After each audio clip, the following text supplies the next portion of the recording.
think people care about his new collar?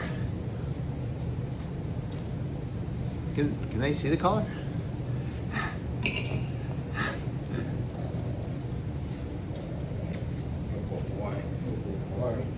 Welcome to Death Metal Pug.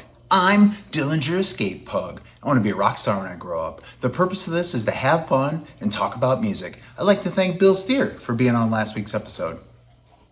Today's Tuesday, March 11th. We're going to talk about my most played albums in February and most played artists in February. And we're going to talk about nostalgia tours. Don't put it in the video this week where I'm pouring a beer. I want people to think like I'm a alcoholic or something. Doesn't matter what I am, it's what I don't want people to think. Oh man, that's good. That's a 6-year-old Expedition Stout. I want to go over my most listened albums in February 2025. The first one is going to sound very familiar. It is Dawn Treader, the Bloom and Decay album. I still have, up until kind of recently, massively listened to that. End of the year discovery from an album that came out in July of 2004. You can check out our video for our most listened to albums in all of 2024. You can check that out in our video section. Though I'm not going to add much more to say about that album because we've covered it so in depth prior videos. Great. I'm hearing the expression. This is going great. I'm hearing that expression post melodic black metal, and yeah, sure. That works for me. It just sounds super awesome. I think if you like Black Braid, I think if you like atmospheric black metal, I think that if you like anything melodic death metal, I mean, my gosh, I actually think everybody would enjoy it a lot. So check it out.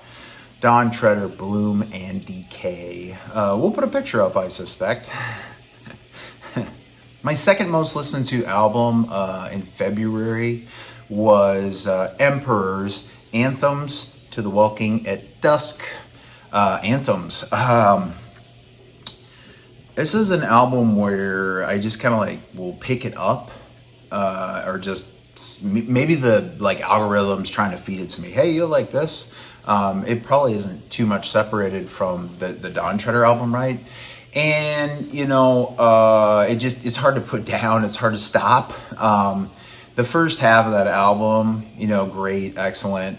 I actually got to go, I want to say last year.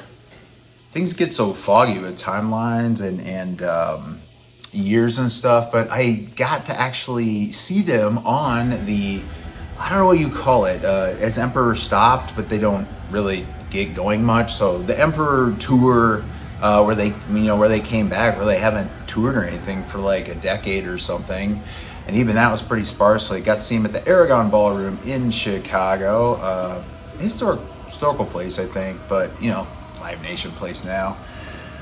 It was heavily focused on the Anthems album. So we heard a lot of the great songs off of that album that night. And, you know, they sprinkled in some other stuff as well. And it would be the things that you would know. So, you know, my history with Emperor was basically, you know, just kind of getting into them like a lot of the black metal stuff. Probably 99 for Emperor.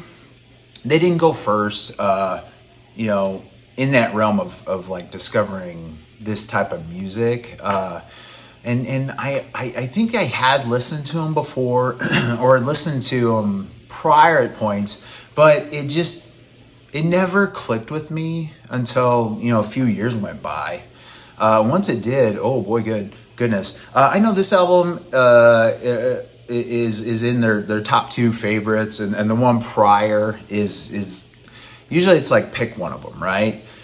Do you like the prior one? And because I can't come up with it, we'll put a photo here. Or do you like Anthems, right? So Anthems to me is my favorite.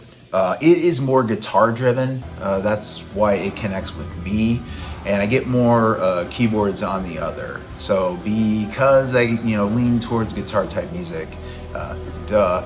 That's why I lean towards anthems, and because I didn't go through the succession of timeline, I didn't have this idea of like it was favorite of me because I heard it first kind of thing for Emperor. The third most listened to album for me in February was Carcass's Heartwork. This is not necessarily just a random kind of album, if you will, because I'm gonna go see them on the tour with Meshuggah and Cannibal Corpse beginning of April. And so I'm just listening to those bands, getting reacquainted. Carcass's Heartwork is a masterpiece, and as I went through, I probably was like, all right, well, I feel like listening to some Carcass, right? And then I turn it on, and I can't stop. Heartwork is an amazing album, and I'm sure we'll talk more about that, some other time. Fourth most listened to album was Scour's Gold album, because the Scour part's gold. I talked about this before, but it is better now that I've had some more time to digest it. I like it a lot. I like the Invoke. I like the Evil song. I like the Gold song. Coin has that ripper of a guitar solo built into it. It is good. It is good. I underestimated it at first, and I don't like to talk about things or review stuff and like the first week or 2 days before it comes out, or however people get that, because it takes a bit to digest things. I mean, the things that came out in 2024 are not going to be all-time hits. Is Blood Incantation like one of the greatest albums of all time in the genre? We can't call that in 2024. We may be able to call that a little closer in 10 years from now, but there's a lot of time for that. My fifth most listened to album in February was Meshuggah's Koloss, Koloss, and another hypnotic album. I could talk a probably great length about my story and just how my relationship has been with Meshuggah over the years. So I think I'm just gonna kind of save that. I don't know, tacos. No one's gonna know that I am a nationally ranked certified beer judge through the Beer Judge Certification Program, bjcp.org. So we're gonna try to embed some information about that. But basically, you take an exam or test in order to become a beer judge.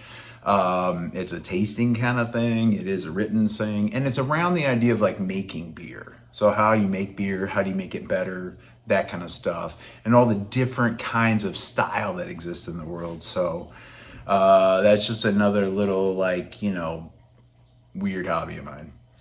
Artist that I listened to the most in February was Carcass. We just saw the Heartwork album that came up, so I know that I've also been listening through Torn Arteries quite a bit.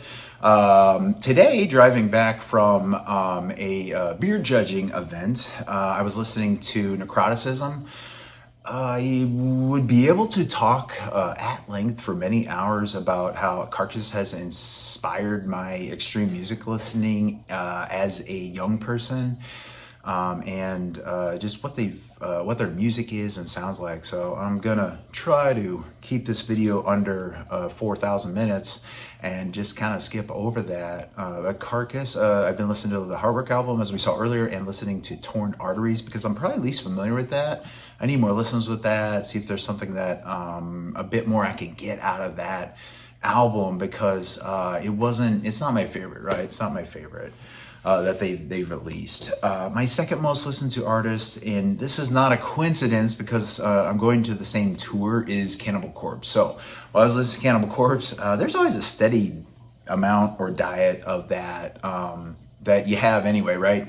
But we also had made the video, so make sure you check that out, the video, because how do you make the box? Make sure you check out the Cannibal Corpse video because it is a campaign to get Cannibal Corpse to play the Super Bowl halftime.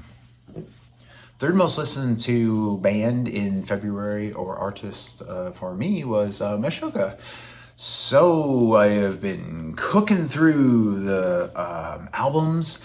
Meshuggah and I have had an interesting relationship over the years that has just been massively complex. Listened to them in the 90s, not exactly, I think when their first album came out in 94, but probably 95 or 6. Listened to that album and I did not care for it at the time, especially with the kind of music that was going on around and in the world and stuff like that. So I was like, it seemed like hard to listen to Metallica, their first album. Your music app thingy might show it not in the right order. That is the first album, right, from them.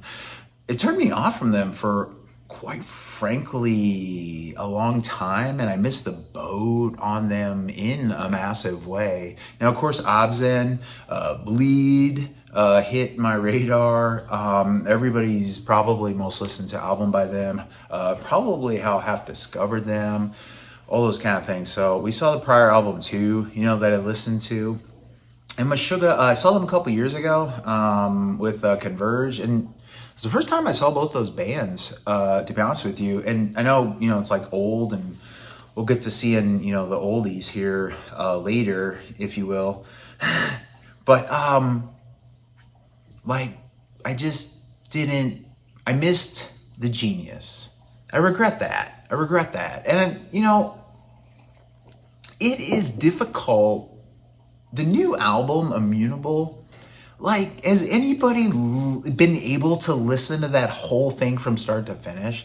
And the way I read the app, and all the parts are good, it's just the stamina to get through that thing. I'm not in a point in life, in my lifestyle, where I'm able to execute that and do it.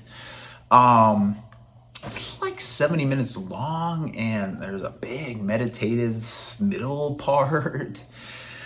And they're coming out with an upgraded edition or something this year or in a couple months, and probably this, kicking off this tour kind of thing. I'm sure is part of it, and it's it's longer. They added on 3 live songs, and I'm like, I am in Illinois, in Chicago. It is cold. It is colder, it's gonna warm up, temperature's gonna fluctuate, but it gets cold, here's my point. And it is just it is not enough to have, just get through that thing. It's difficult to get through their albums, in my opinion. But I have met people that said, I was like, do you like Meshuggah? I'm like, and then I was, all right, I have a difficult time getting through an album. And they're like, oh my gosh, when I listen to it, you know what I do when the album ends?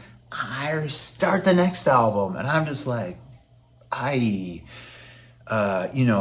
a band of 4 drummers and a drummer who is a mathematician. And I have a hard time keeping up with being when they build out the time signatures. I don't actually understand it. I'm just regurgitating, crap that I've heard. And then it's, according to them, it's 4/4, but they don't run it 4/4. They just run it a different time and then add the extra note or beat or something to cycle it back through the 4 measures, and then 16, 16, 16. And it sounds cool or not, right? When I got to see them, obviously Bleed is, probably everybody's favorite song by them. They did not play Bleed at the concert I was at a couple years ago. That was a bit of a letdown, but my second favorite song, and I guess you would then by default call it the favorite song from Meshuggah, is Straws Pulled at Random, and I got to hear that thing, and it's so cool. I hope I can slip something in there. It takes just a long time to dig this crap up. Big thanks to my producer. So the song is so cool, and the riff and a new. Yeah, this just came out of my mouth. My My fourth listen to most artists in February was aborted. So went to the show, right? Just getting acquainted with them throughout the month and leading up to watching the show. And we covered this in depth on the last one. Check it out, check it out, check it out. Check it out, check it out, check it out, and go ahead and see if, it would be something that you're interested in. That is the reason that I listened to them, was we're heading to the concert. Peeling Flesh, Ingested, so cool. Peeling Flesh again, highly recommended. Check out the last video for all the full details, and that's why they came up. Fifth most listened to artist in February was Don Treader. Oh my gosh, I feel like I'm repeating myself. I hope this next part makes sense, man. That's probably gonna look dumb. I take this opportunity to talk about out loud with you nostalgia tours. Going through this weird thing where for years made fun of the boomers for their massively overpriced Rolling Stone tickets, and then going on the nostalgia tour. Maybe it was just some kind, like, hey, you're overpaying. There's some non-dead member of the Beatles that you get to see, and just like, because it wasn't something that I'd have been interested in or somebody else would have been interested in, or my age necessarily, which is nearsighted. Go see the cool old bands, right? Go see them.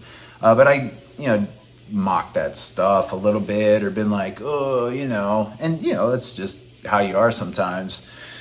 But now I've hit an age where nostalgia tours are like coming up, getting the texts from friends. Hey, so in Chicago, at a very large outdoor amphitheater style venue in Tinley Park, which has changed names over the times, but if you're around Chicago, you call it the World. And Pantera is coming there. Pantera. Are you going to Pantera? Did you see Pantera has the concert in Tinley Park? Are you going to Pantera? I don't want to get too particular on one band, as there are other things happening. So I'm hearing goofy stuff about Type O Negative. No, don't do that. My Chemical Romance, they're bringing out this stuff.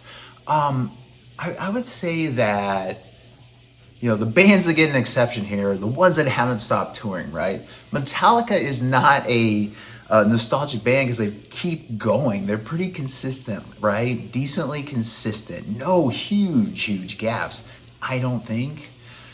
Even through rehab and, extreme popularity and craziness like that. Iron Maiden, if you have never seen Iron Maiden, go see them. So a lot of this is going to be talk about, past their prime kind of thing. But I want to make sure you all know that you should still, 2025, 1982, present day, and however many years into the future, you should go see Iron Maiden. Full stop. Pantera, back to Pantera. There's the issue, obviously, where we know it's not Pantera. Dime is not there.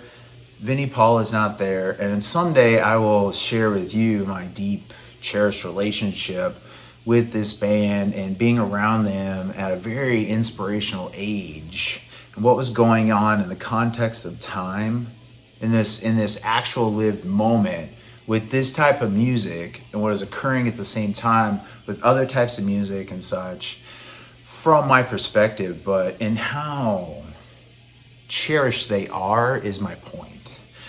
So is this Pantera? No. And this I would just call this Anselmo's next side project.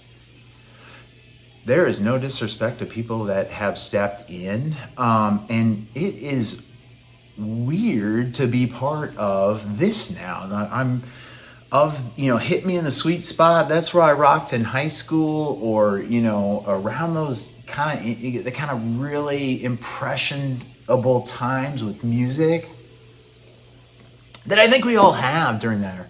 And how much that is, and going through that and having that, getting that album and those albums, as they came out, and being part of the tours. I've seen them many times, and why would I go on a nostalgia tour when I saw the most powerful person, Phil Anselmo, lead a crowd in the concert era? It was amazing. The band was amazing. Did we know about the bad stuff? Not necessarily all the time. Did we know about the drug addiction? Did we know about the later fighting? No, we didn't have all the stuff with the apps and the news and the things and the such. So if you're just a, poor dumb kid, then you're not going to be tuned into that, probably. But important music. Why would that? I don't know that it would bring back the right kind of memory for me. It would be like saying, this is not as good. I don't mean it to say that you shouldn't go if you've never seen them. Here's an opportunity to get close as you can to one of the most impactful band live that I have seen in my entire life. Other bands and opportunities have been passed by from people over the years. In high school, I saw Nirvana. 6 months later, Kurt Cobain took his own life. You see them at the time, for the opportunity, of course. But then a lot of folks miss it. And this music felt important to me back then. And the first time I saw Pantera, or maybe second, was in a place that was not a stadium. It wasn't a hockey arena. It wasn't a basketball arena, college stadium. It wasn't, where the Bulls play. It wasn't a giant outdoor venue. It wasn't a festival. It was in a club, not a bar, but a club like we go to. Something maybe similar to the Aragon, where that concert's coming up for me. I'm worried about messing that up, or somehow having that taken away. And I already know what Anselmo's gonna do, because I've seen most of his side projects, not Scour yet, but I'd take advantage of the opportunity if it came up. But just, so nostalgic tours. The closest I ever got to one was if I hadn't seen him before, was Carcass a nostalgia tour with, Surgical Steel? Probably not. It just boosted them past a whole generation. Still going now here today, right? 2025. Folks that have gone on for so long, but those are not nostalgia acts.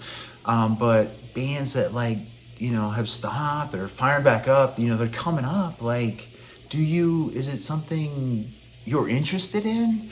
It seems like it was attainable back then. Stuff did sell out, or had the potential to. And even myself made mistakes back then. I have a giant regret. I had the opportunity to go see Rage Against the Machine in the 90s. I turned it down because I wanted to do something else. That was a mistake.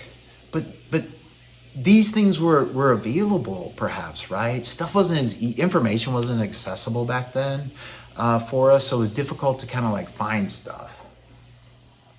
But you generally would know if a band or something came out, for the concert. So nostalgia tour, I wouldn't, again, you should go if you haven't been. It's going to be as close as you're going to get, right? But for me, there's something about them that I fear. Even if I went to see Metallica now, the last time I saw them, I think, was Death Magnetic Tour. And, before that, sometimes. But, can't be better, right? So, and the venues are somehow bigger. They're playing the Soldier, they played the Soldier Field in Chicago for 2 days outside in like July or the summer last year.